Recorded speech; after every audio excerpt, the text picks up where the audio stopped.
Bien, je vous remercie pour vos questions. Et je crois que la question qui revient, c'est le cautionnement.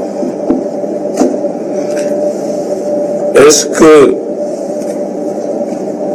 on accepte le cautionnement dans les enquêtes relatives à la gestion Covid? Et pourquoi on refuse de donner effet au cautionnement donc versé au niveau du pool financier? Le procureur de la République va répondre donc sur ça, ainsi que le procureur financier. Donc avant qu'on ne passe à la deuxième question de la RTS, de RFI, de GAR, Source A et de Massali, Libération. Donc je procure la sur le cautionnement au niveau donc, de la gestion des enquêtes sur la gestion des fonds Covid-19. Voilà. Je peux le faire d'ici.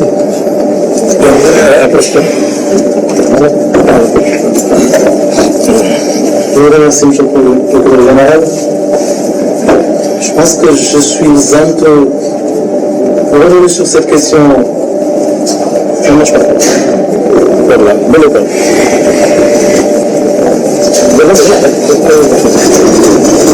Voilà. Je vous remercie donc, monsieur le procureur général.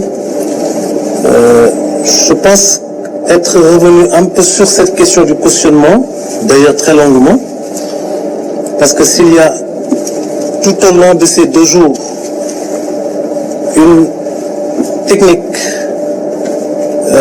qui a permis à ces différentes personnes conduites devant nous et finalement confiées au juge d'instruction, s'il y a eu encore une fois un concept qui est revenu à plusieurs reprises, c'est bel et bien celui de cautionnement. Nous avons donc bien évidemment accepté. Quand je dis nous, c'est d'abord le juge d'instruction, bien évidemment. Et quand le juge d'instruction rend une ordonnance qui ne recoupe pas les contours des réquisitions du ministère public, naturellement le parquet reçoit notification de la décision contraire dans les 24 heures de son prononcé. Et la loi nous aménage un délai de recours qui est de 5 jours à compter de cette notification. Si je dis que nous avons accepté de valider cette forme de proposition et que nos juges d'instruction, qui également à longueur de journée passent leur temps dans des cabinets où ils sont sous le fait de procédures qui malheureusement les dépassent par le nombre, si ces juges ont accepté de valider ces mesures, c'est parce que la loi sénégalaise prévoit, notamment à l'article 140 du Code de procédure pénale, pour ce qui est des détournements, escroqueries et soustraction sur les deniers publics, la possibilité pour toute personne inculpée pour ces chefs d'incrimination de solliciter son habilitation, son éligibilité à ces mesures de libération, pour autant qu'il aura accepté soit de rembourser parce que les faits sont clairs et reconnus, assumés, soit parce que son état de santé ne lui permet, encore une fois, pas comme on l'a dit tout à l'heure, de faire face aux rigueurs de la détention, même dans un centre hospitalier, ou alors qu'en faisant valoir des contestations suffisamment bien articulées pour pouvoir recouper les contours de contestations sérieuses, au-delà de ces cas de figure, l'autre option qui s'offre à l'inculpé qui est là face au juge d'instruction est poursuivi de faits susceptibles de revêtir la qualification d'escroquerie, de détournement ou de soustraction de biens publics. La seule option qui s'offre à cet inculpé, bien évidemment, c'est d'offrir de cautionner. Cautionner parce qu'elle conteste. Le cautionnement, la caution, c'est une sûreté, une garantie qui permet au juge de s'assurer qu'en cours de procédure, s'il y a des charges suffisantes pour renvoyer devant une juridiction de jugement, naturellement, il renvoie. Et pour préserver les intérêts de l'État, quand la juridiction de jugement saisie sur la base de charges suffisantes aura estimé que les faits qui, tout au long de la procédure, ont pu être enrichis, étoffés, de sorte que ce qui à l'origine était constitutif de charges, finit par revêtir finalement la caractérisation de preuve, cette juridiction de jugement entre en voie de condamnation. Et les intérêts de l'État seront saufs parce que l'État n'aura pas besoin d'essayer d'exécuter sa décision en suivant les traces du délinquant financier. Il lui suffira juste de solliciter le reversement des sommes qui ont jusque-là fait l'objet du cautionnement. Donc autant le cautionnement permet à la personne qui offre d'y recourir la possibilité d'obtenir la liberté provisoire, autant ce cautionnement permet à l'État de voir ses intérêts saufs parce qu'il n'aura pas besoin de subir les lourdeurs d'une procédure d'exécution. Maintenant, naturellement, le cautionnement obéit à des conditions. Je laisse au monsieur le procureur financier le soin de revenir sur ça pour ce qui est du pôle financier. Mais pour ce qui nous concerne, naturellement, nous avons estimé qu'en faisant dans une approche casuistique, pour envisager les poursuites et éventuellement la préservation des intérêts de l'État et par conséquent des deniers du peuple sénégalais, sur la force fluide. Pour revenir rapidement sur ce point aussi, je ne suis pas dans une approche d'accumulation de statistiques, parce que nous comptons aller vers la recherche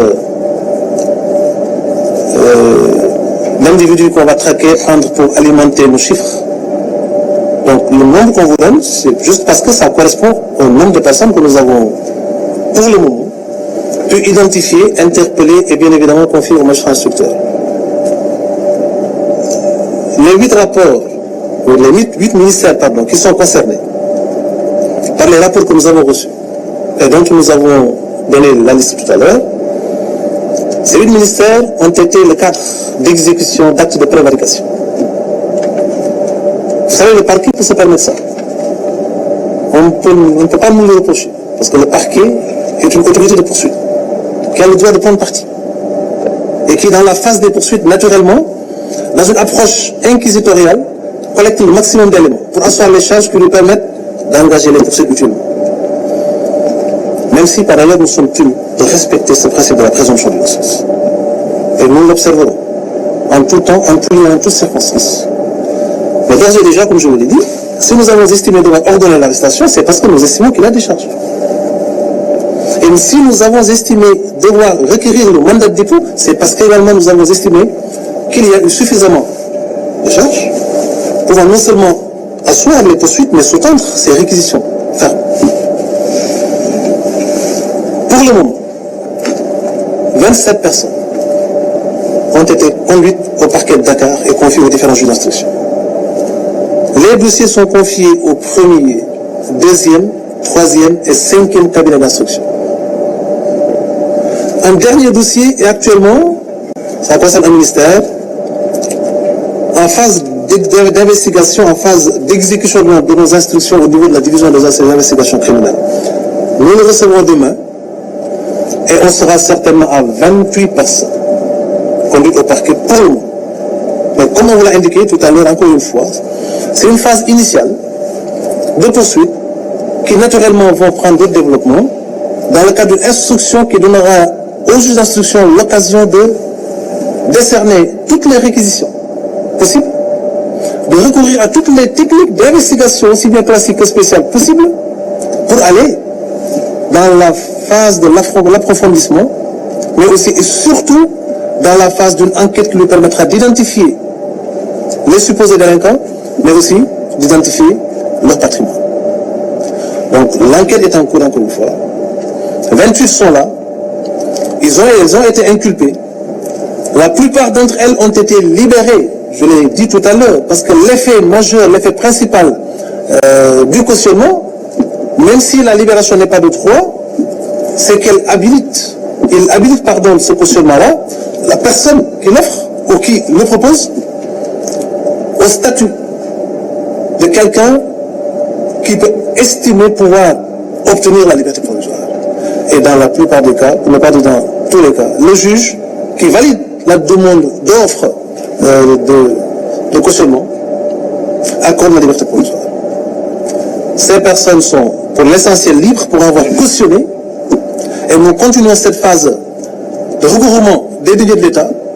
Et naturellement, dans cette procédure d'investigation confiée au juge d'instruction, les recherches se poursuivent pour l'identification de tous les individus, toutes les personnalités, à quelque niveau qu'elles se situent ces personnalités-là, pour pouvoir les installer et espérer encore une fois procéder au recouvrement de ces deniers injustement, illégalement et indignement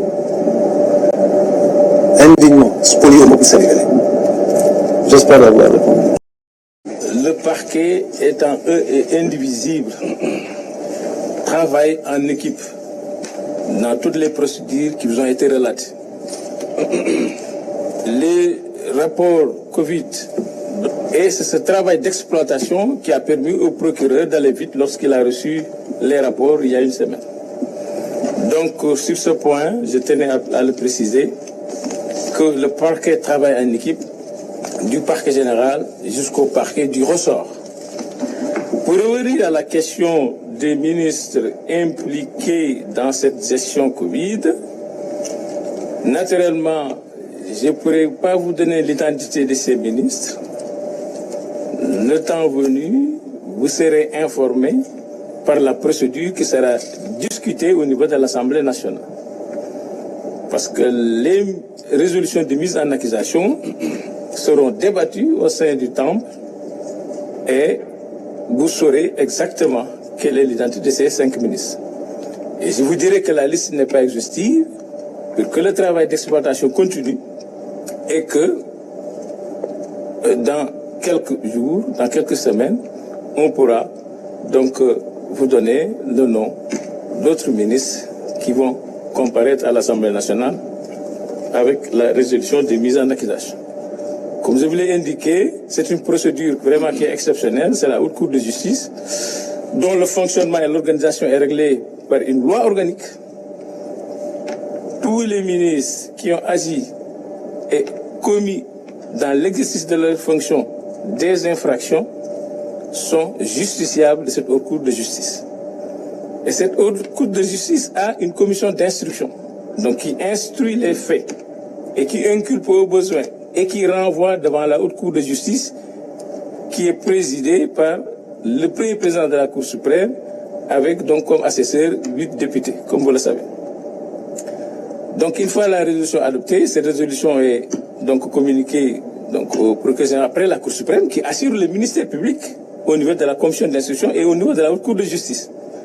Bien que cette commission soit installée ici au niveau de la Cour d'appel et présidée par le premier président de cette Cour d'appel.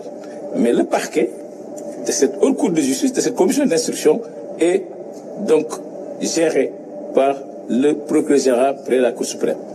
Donc je crois qu'on a fait le tour de toutes les questions. Je n'ai pas entendu. Bon, les chefs d'inculpation varient entre les détournements de deniers publics, les escroqueries portant sur les deniers publics, la concussion et la corruption. Donc il appartiendra à l'Assemblée de bien définir donc les infractions et de prendre une décision en prenant des résolutions de mise en accusation. Voilà, je crois qu'on peut vous remercier pour votre présence active.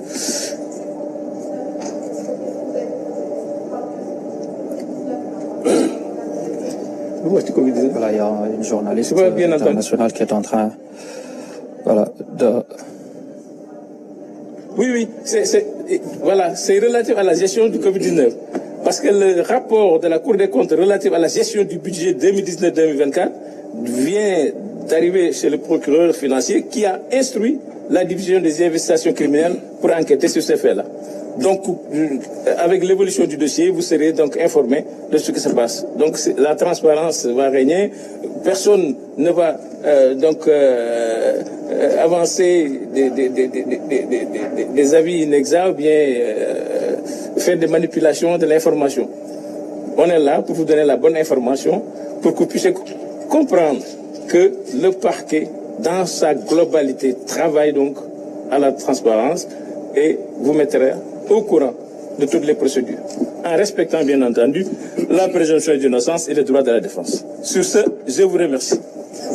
Voilà, Monsieur Mbaka.